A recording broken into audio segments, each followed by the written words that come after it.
राधे राधे। त्रिनेत्र भाग्य में आप सभी का स्वागत है। मैं हूं आपके साथ आचार्य पुष्पेंद्र शास्त्री। आज हम बात करेंगे, हमारा जो देश है वो त्योहारों का देश है, पर्वों का देश है। हमारे यहाँ त्योहारों के निमित्त, पर्वों के निमित्त 6 ऋतुएं मनाई जाती हैं। 6 ऋतुओं के साथ साथ हमारे पर्व आते हैं, त्योहार आते हैं। उन सब त्योहार और पर्वों में एक पर्व आता है बसंत पंचमी। जानेंगे बसंत पंचमी के बारे में, क्यों मनाई जाती है, क्या कारण है इसको मनाने का, और इस दिन विशेष क्या करना चाहिए, किसकी पूजा करनी चाहिए, बसंत पंचमी वाले दिन सर्वश्रेष्ठ क्या है, इसको मनाने का कारण क्या है। आज इन सब बातों पर चर्चा करेंगे। जुड़िए हमसे और आप भी जानें कि बसंत पंचमी में अगर आप ये छोटे छोटे उपाय करेंगे तो आपके जीवन को आप बदल सकते हैं। जीवन में आप बहुत तरक्की करेंगे। आप चाहते हैं, जिन जातकों को नौकरी की जरूरत है और वो नौकरी के लिए प्रयासरत हैं, मेहनत कर रहे हैं, लेकिन उन्हें नौकरी नहीं मिल रही, तो बसंत पंचमी वाले दिन इस उपाय को कर लें जो मैं बताने जा रहा हूं। इस उपाय को जैसे ही आप करेंगे, अति शीघ्र आपके दरवाजे खुल जाएंगे, नौकरी लग जाएगी। अगर आपको किसी भी व्यक्ति को कुछ प्राप्त करने की लालसा है और वो उसको प्राप्त नहीं हो रही है, काफी समय हो गया, तो चुपचाप एक उपाय कर दें बसंत पंचमी वाली रात्रि को। निश्चित मान लीजिएगा आपका कार्य सफल होगा, अति शीघ्र होगा, ज्यादा समय नहीं लगेगा। अवधि बस, अवधि का अर्थ, जैसे आप अगर संतान मांगते हैं तो संतान तो अपने उम्र और समय के अनुसार ही होगी। 9 महीने में पैदा होगी तो 9 में ही होगी।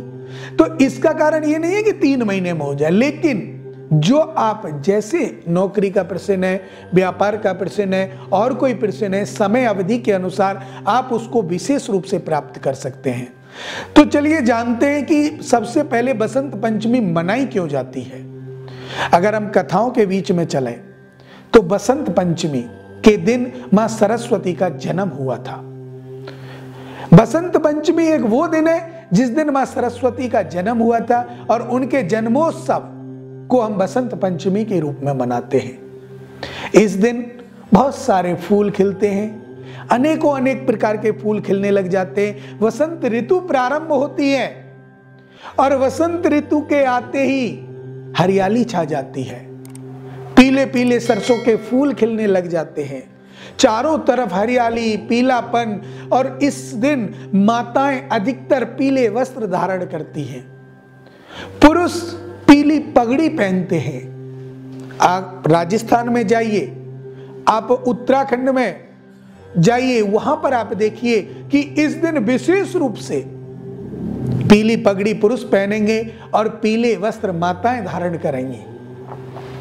बसंत पंचमी का जो संयोग है मां सरस्वती के जन्मोत्सव के उपलक्ष्य में मनाया जाता है। माता सरस्वती का जन्मदिन मनाते हैं।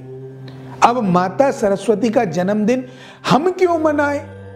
क्योंकि अब सुन लीजिए, बुद्धि, विवेक और ज्ञान, बुद्धि, विवेक और ज्ञान तीनों की दात्री है मां सरस्वती। तो हम विनम्र प्रार्थना करते हैं माता रानी से, हे मां सरस्वती, हमें बुद्धि दे, विनम्रता दे और ज्ञान दे। तीनों चीज हमारे पास होंगी तभी तो हम आगे बढ़ेंगे।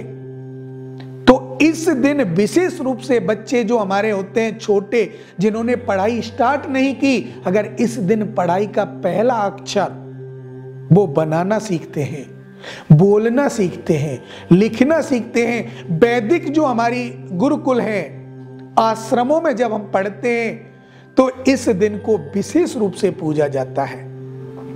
हर गुरुकुल में, हर वैदिक विद्यालय में, संस्कृत विद्यालय में मां सरस्वती की पूजा बड़ी धूमधाम से बसंत पंचमी वाले दिन होती है। सभी स्कूल, कॉलेज जो भी है, मां सरस्वती की पूजा बसंत पंचमी वाले दिन विशेष शुभ मानी जाती है और बड़े हर्षोल्लास से लोग मनाते हैं। एक पौराणिक कथा के अनुसार अगर हम चलें तो वो जो पौराणिक कथा है कि बसंत पंचमी को क्यों मनाया जाता है, आप सब जानते हैं कि राम जी को जब वनवास हुआ था, राम जी जब वनवास के लिए गए थे और वहां से रावण मां सीता का हरण करके ले गया, तो राम जी मां सीता का को खोजते खोजते भ्रमण करते करते जा रहे थे। और जब पहुंच गए मां सवरी के पास, तो मां सवरी ने फूलों की पूरे रास्ते पे फूल बिछा दिए, मेरे राम आएंगे। और चख चख के मीठे मीठे बेर एकत्रित कर रखे थे। उसी दिन जो बसंत पंचमी वाला दिन है, मां सरस्वती का जन्मदिन है, उसी दिन भगवान श्री राम गए थे सवरी के घर। और आज वहां पर माता रानी की कृपा से, राम जी की कृपा से लोग बहुत बड़ा मेला लगाते हैं बसंत पंचमी को सबरी आश्रम में। आज भी सबरी आश्रम है, आप जाकर के देखिएगा, और वहां बहुत बड़ा मेला लगता है। उस शिला को लोग पूजते हैं, क्योंकि माना जाता है कि इस शिला पर आकर के भगवान राम बैठे थे। जब मां सबरी के घर आए तो बैठे थे, तो बसंत पंचमी के दिन वहां पर बहुत बड़ा मेला लगता है और उस शिला को पूजा जाता है। तो ये दो कारण है बसंत पंचमी को मनाने के। अब तीसरा कारण, ऋतुओं का सरदार मानी जाती है बसंत। हमारे हिंदुस्तान में 6 ऋतुएं हैं और कहीं नहीं मिलेंगी आपको, सिर्फ 6 ऋतु भारतवर्ष में ही मिलेंगी। कहीं तो गर्मी गर्मी होती है, कहीं सर्दी सर्दी होती है, कहीं मीडियम रहता है, लेकिन हमारे हिंदुस्तान में, हमारे भारत देश में, हमारे आर्यव्रत में 6 ऋतुओं का देश कहा जाता है। और उन 6 ऋतुओं में 6 ऋतुओं की जो राजा है ऋतु, वो है वसंत ऋतु, क्योंकि ये समय हरियाली का होता है। और कहते हैं ना, हरा रंग है हरे हमारे धरती की अंगड़ाई। हमारा जो हरा रंग है वो हमारी किसान के लिए विशेष महत्व है। अब हम आपको बताते हैं वो उपाय कौन से हैं जो आपको करने हैं और आपके कैरियर को बदल सकते हैं। तो बसंत पंचमी के दिन अपने गुरु की पूजा आप कर लें। थोड़ी सी पीली दाल, चने की दाल तांबे का लोटे में भर करके किसी ब्राह्मण को दान दे दें, आपके कैरियर का सुधार हो जाएगा।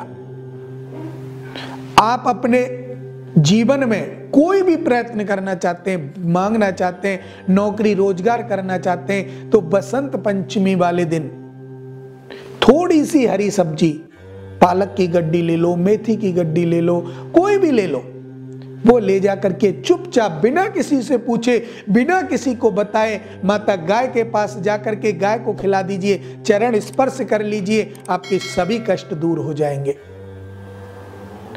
माना जाता है कि बसंत हमारे दिलों में एक खुशहाली लेकर आता है। अब वो खुशहाली किसान के लिए भी होती है, मजदूर के लिए भी होती है, और बड़े बड़े जो अरबपति करोड़पति बिजनेसमैन हैं उनके लिए भी होती है। एक यही ऋतु ऐसी है जो सबके लिए समान खुश रखती है। तो यही कारण है कि बसंत पंचमी पर एक छोटा सा उपाय करने से आपकी किस्मत बदल सकती है। और जिन जातकों को संतान नहीं है, वो बसंत पंचमी वाले दिन चुपचाप किसी के बच्चे को एक मिठाई का पीस खिला दें, अपने घर पे बुलाकर खिला दें, या कहीं भी आप मिठाई का प्रसाद बांट दें, लेकिन सबसे पहला प्रसाद किसी बच्चे को दें, लड़की को ना दें, लड़के को दें। छोटा लड़का हो, 5 से 7 वर्ष के बीच का हो, तो आपको अग्रिम जो समय आएगा उसमें संतान सुख प्राप्त होगा, किसी का कुछ बिगड़ेगा नहीं। बहुत से लोग सोचेंगे कि इन उपायों को अगर हम बच्चे को खिलाएंगे तो बच्चे को कोई नुकसान तो नहीं होगा। बिल्कुल नहीं होगा। ये कोई टोना नहीं है, टोटका नहीं है, ये सिर्फ और सिर्फ वैदिक उपाय है, मंत्रोक्त सिद्ध जो ऋषियों ने कहा है। अब मुझे दे इजाजत, राधे राधे।